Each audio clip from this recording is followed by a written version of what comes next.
yata magkakaroon ng mini trial dyan sa House of Representatives sa Committee on Justice Oo.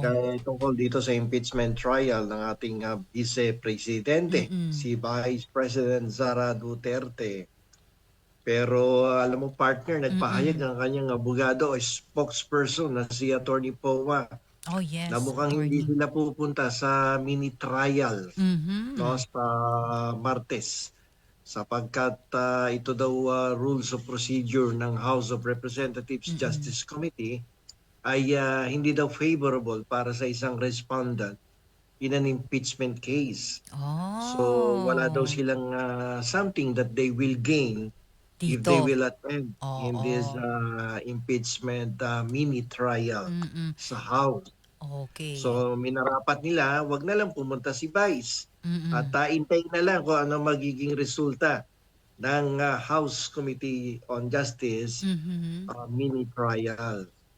So ang gusto kasi Oh. niyang kanyang abogado ay magkaroon ng cross-examination of which Mhm. the rules of procedure of the House of Representatives hindi inaalaw yung ganyang opportunity on the part of the respondent's lawyer. Mhm. So, ganun na lang daw. Hindi na Oo. sila atin. Pero ang sabi naman ni Congresswoman Luistro ay they can present their witnesses and evidence to rebut the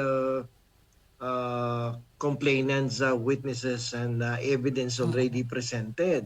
Sa This is Martes actually an 'to. opportunity on the part of the this respondent, no, Mhm. para to counter all the allegations of the complainant. Kapag di siya umattend dito at Oo. hindi siya nag-present ng evidence at witnesses, paano niya kokontrahin ngayon yung yung Mm. mga ebidensya at testigo Mhm. na ipinapakita ng nagrereklamo? Iyon. Ikaw ba partner, inaasahan mo na ba ito?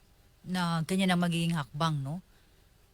Oo, ako anticipated naman yan na hindi Oo. talaga atin yan kasi para Mm. sa akin napakabigat ng mga testigo at ebidensya na ipinresinta ng mga nagrereklamo. Mm. Kaya nga kung maalala mo nung mga nakaraang episodes natin, Mhm. ang pinoproject ko dito hindi petition sa Korte Suprema Yun, in order oo. for them to convince the Supreme Court to Mm. dismiss this impeachment complaint Complaint. for being unconstitutional. Mhm. At sila ay naniniwala na walang authority and jurisdiction ng House of Of Representatives Representatives. to continue with these proceedings. Naku, So, mm. yun ang kanilang diskarte Mhm, dito. mm, Kaya kung mm. mapapansin mo din, when the respondent was required to submit an answer, Mhm. ang unang ginawa ng abogado is to file an appearance ad cotellam.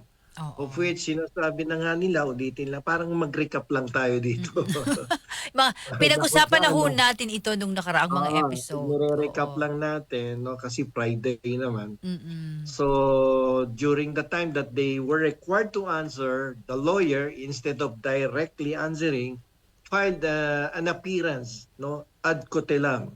Mhm. So meaning to say, nandito kami humaharap sa inyong committee, Mm. but not to recognize or accept your jurisdiction over the person of our client, but only Mhm. to comply with the requirements so as to erase the doubt na hindi kami sumasagot at ini-ignore namin ng committee na to. Oo. So nung ni-require din sila mag-answer, ang sinubmit din nila, answer ad cotellam. O 'Di ba? So palaging may ad at kotelam. cotellam, ibig sabihin they are reserving the rights to raise an objection regarding the Hmm. jurisdiction Okay. of the Committee on Justice. Sa So yung Congress. answer na yon is actually, para sa akin, is Oo. actually not a direct answer.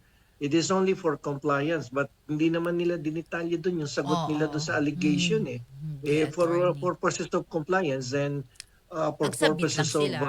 Mm. filing a petition for certiorari in the Yun. Supreme Court, kaya lang yan sumagot. Pero kumbaga kumbaga sa abogado at sa isang chess player, Mm-mm. sinagot ko lang yan pero hindi ko ibibigay ang buong detalye ng aking sagot. Aha. Pagkat ang aking purpose talaga ay questionin ang inyong jurisdiction.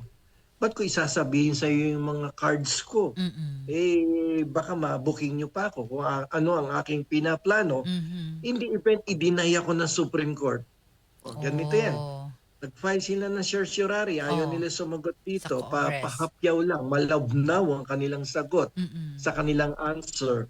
So, nag-file nga na ad cotelem in anticipation of filing a certiorari. Mhm. Pero doon sa certiorari na yun, na in-anticipate nila, isasampa nila sa Supreme Court, Mm-mm. may backup na din yun. Ah. May backup na din yun. In the event, dininay ang certiorari at sinabing constitutional ang impeachment proceedings sa House of Representatives at sa Senate, ligtas sila kasi hindi nila pinakita kagad yung cards nila doon sa answer ad cotelem. Okay. Yun ang ibig sabihin no kasi Mm-mm. I will not yet lay down all my cards in Cards, the first yes. stage of the proceedings. Oo. Umpisa pa lang to, ba't ko sasabihin lahat yung cards ko? Mm-mm. Kumbaga, sa sugal yan sa Lucky 9 Yun nakareserba yung isang card mo. Oo. Hayaan mo maglatag yung kalaban mo. Basta ako nakatabi pa dito, hihirit ka pa ba o Mm. hindi? Kasi meron pa ako nakatagong isang card dito. Parang ganito din yung laro dito sa impeachment. Oo. Latagan ng ebidensya, nilatag mo ng ebidensya mo. Mm-mm. Ako hindi muna. Kasi iintayin ko pa yung isang kong nakareserbang card. Ano yun? Petition for certiorari. Supreme Kapag Court. dininay ako, diyan ko ilalabas yung baraha ko na medyo mabigat ang ebidensya. So, marami siyang reservations dito. Oo. Mukhang ganun na nilalaro ng abogado rito. Mm-mm. Galing, magaling, attorney, paliwanag mo ha. Yan, mga kasama, mga ka-UB ha. Napakalino ng paliwanag ni attorney po. Nako, sa Tuesday yan, partner. Attorney Bueno, law and beyond. Learn the law, know